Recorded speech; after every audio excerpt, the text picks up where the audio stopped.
Wait, I'm feeling it You now. feeling it now? For Jesus was the reason for relaxing diseases when I was leading with my third leg. Single.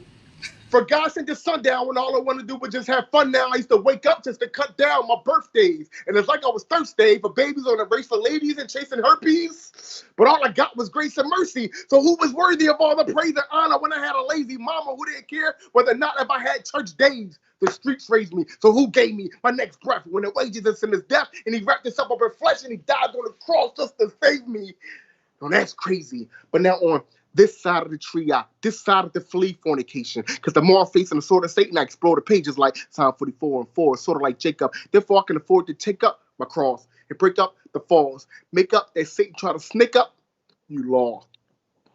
You a loser. So hallelujah to the dude that took 39 bruises in the spirit inside with tears in his eyes. How dare would he cry? Father, forgive him. Really, we didn't fear our demise. I was sinking deep in sin. Why would I care if he died? Far from the peaceful shore, swimming deep in pride, lust and lies. A pocket full of God we trust with no trust in God.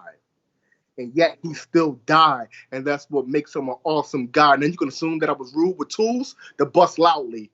And consumed by the womb of chicks like Mike Lowry. I was a bad boy. Graduated from sinner to saint. The summa cum laude.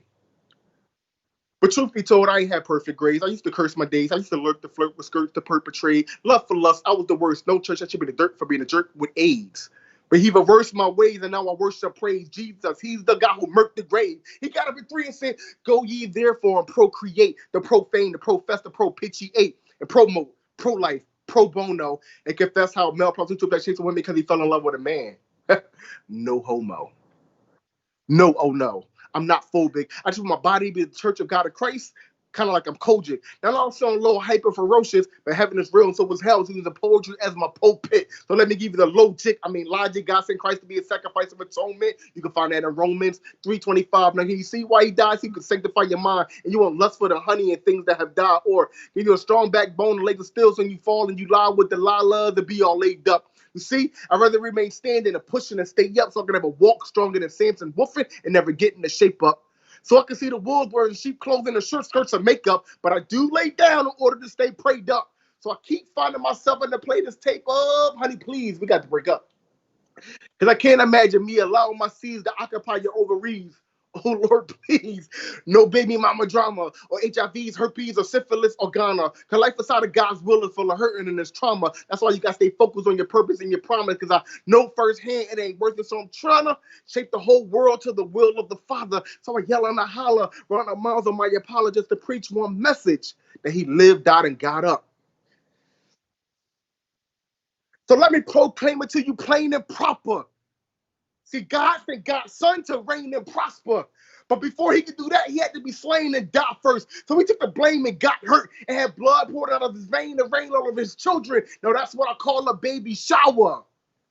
This is where he took away my shame and gave me power. Gave me a little bit of fame and rebuked the devourer. So how can I not proclaim his name and become a coward? How can I not be proud of a perfect guy who became a perfect man and died a perfect death for me?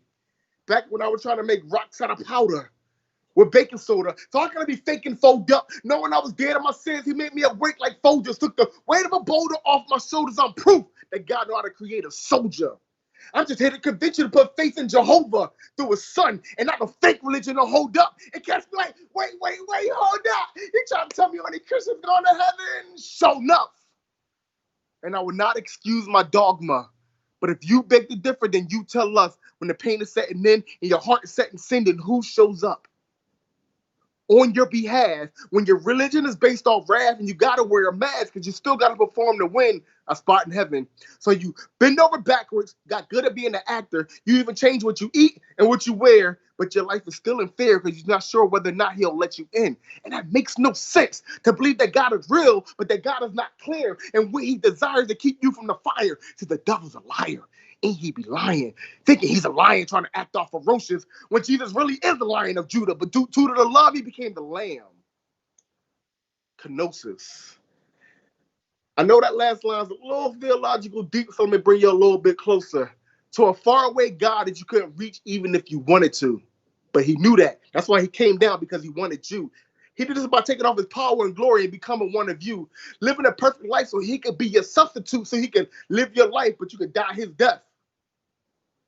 Just because he was that much in love with you. He loved you to death. And 3 days later, he got up so he could love you to life. Check, check.